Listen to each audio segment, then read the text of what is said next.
বিএনপির প্রার্থী আফরোজা খান তার পেটুয়া বাহিনী তার পিএস সহ 4-5 জন আমার পিছন থেকে এসে আমাকে ধাক্কিয়ে সেখান থেকে বের করে দেওয়ার চেষ্টা করছে। আমাকে ধাক্কিয়ে সেই রুম থেকে বের করে।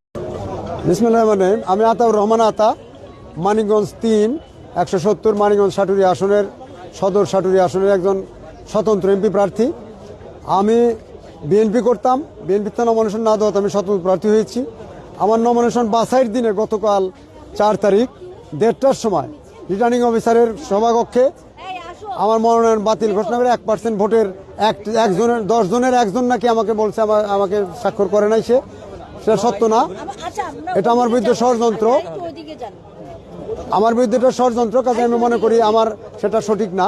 আমি ইনশাল্লাহ আপিল করে আমি বিজয় হব। কিন্তু আমার প্রতিপক্ষ বিএনপির যে প্রার্থী আছে আফরোজা খান রিতা, তার প্রার্থীরা আফরোজা খান রিতার পেটুয়া বাহিনী তার পিএস সহ তারা আমাকে এসে হেনস্থা করে ওই কক্ষ থেকে ধাক্কে বের করে দিতে চেষ্টা করেছে, ওই রিটার্নিং অফিসারের সভাকক্ষ থেকে।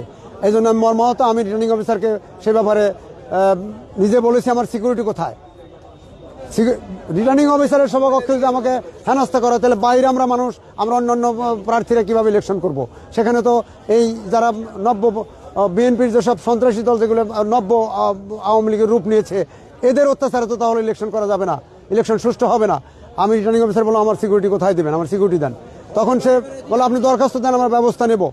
আমি তখন বাধ্য হয়ে তার কাছে আমি লিখিত দিয়েছি, কিন্তু উনি পরবর্তীতে আজকে ওনার অ্যাসিস্ট্যান্ট রিটার্নিং অফিসার আমাকে ফোন করেছে, আপনি ওই ইলেকট্রাল কমিশন আছে একটা, যারা তদন্ত কমিশন, তাদের কাছে দরখাস্ত দেন, জজ সাহেবের কাছে। সেটা দিয়েছি।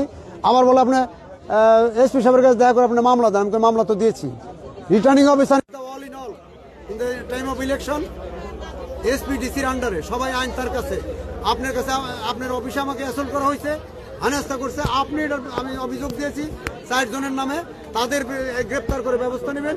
আর যে প্রার্থীর লোকেরা আমার সাথে এই অসৎ আচরণ করেছে, এই নির্বাচনের বিধি লঙ্ঘন করে যে আচরণ করেছে, তাদের বিরুদ্ধে এই প্রার্থীপদ বাতিল করার জন্য আমি জোর দাবি জানাচ্ছি।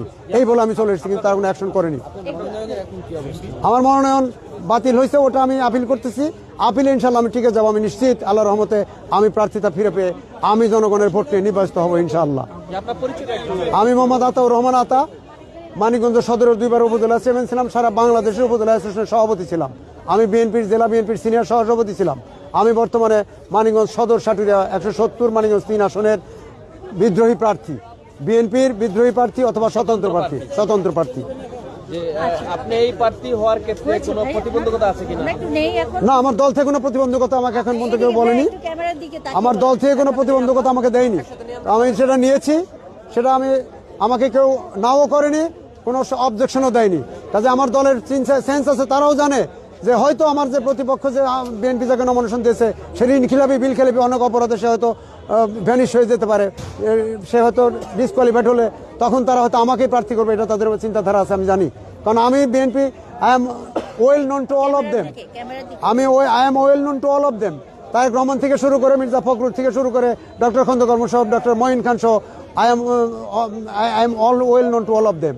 মির্জা আব্বাস, গয়েশ্বর রায়, তারা সবাই আমার সাথে একসাথে রাজনীতি করছেন। কি হয়েছিল মানিকগঞ্জে আপনার যে লাঞ্ছনার যে বিষয়টি, ওটা যদি একটু ক্লিয়ার। আমি রিটার্নিং অফিসারের রুমে যখন আমারটা বাতিল করে, আমার প্রতিপক্ষ বিএনপির নেত্রী, তার অনেক ঋণ খেলাপি বিল খেলাপি আছে, তার গ্যাস বিলের মামলা আছে 114 কোটি টাকা, 14-15 কোটি টাকার মামলা।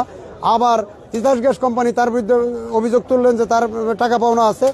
রিটার্নিং অফিসার যখন সেটা কোনো আমলেই নেয় না, আমি যখন বললাম যে আমার কাছে কাগজ আছে, মামলার কাগজ, সেটা তাকে মাইন্ড করে কিছু জানি না। ওই বিএনপির প্রার্থী আফরোজা খান তার পেটুয়া বাহিনী তার পিএস সহ 4-5 জন আমার পিছন থেকে এসে আমাকে ধাক্কিয়ে সেখান থেকে বের করে দেওয়ার চেষ্টা করছে। আমাকে ধাক্কিয়ে সেই রুম থেকে বের করছে। কালকে যখন মনোনয়নপত্র বাছাই শেষে 1:30টার সময় আমাকে এখান থেকে বের করে দেওয়ার পর আমি সরাসরি রিটার্নিং অফিসার রুমে ঢুকে অভিযোগ করছি। মৌখিক অভিযোগের পর ওখানে আমাকে বসিয়ে রাখছেন, বলে লিখিত দেন।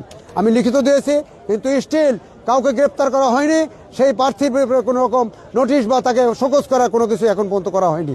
আমি মনে করছি মানিকগঞ্জের এই রিটার্নিং অফিসার বা ডিসি যিনি দায়িত্বে আছেন অত্যন্ত দুর্বল লোক, নতুন মানুষ। আমি মনে করি ওনার দ্বারা সুষ্ঠুভাবে মানিকগঞ্জে নির্বাচন পরিচালনা সম্ভব হবে না। তাই আমি নির্বাচন কমিশন কাছে আহ্বান জানাবো, অবিলম্বে মানিকগঞ্জের এই দুর্বল রিটার্নিং অফিসার পরিবর্তন করে নির্বাচন সুষ্ঠুভাবে যেন মানুষ করতে পারে, অন্যান্য দলের লোকেরা সুষ্ঠুভাবে নির্বাচন হয় সেই ব্যবস্থা গ্রহণ করবেন বলে আমি বিনীত অনুরোধ জানাচ্ছি।